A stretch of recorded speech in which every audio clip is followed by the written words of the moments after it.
Now we are going to perform how we can loop through the data inside the dictionary. To loop, basically we will use for our data in this our dictionary.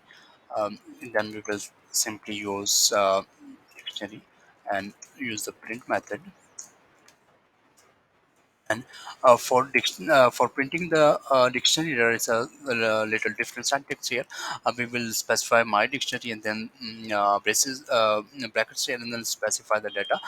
It will show us the value of that keys that are being used inside the dictionary. As dictionary is a key value pair, it will show us the value of those keys inside of our dictionary. To run this, we will simply use Python enter y.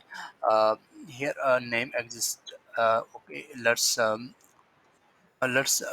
this file again. Now it's showing the values of those keys inside of a dictionary.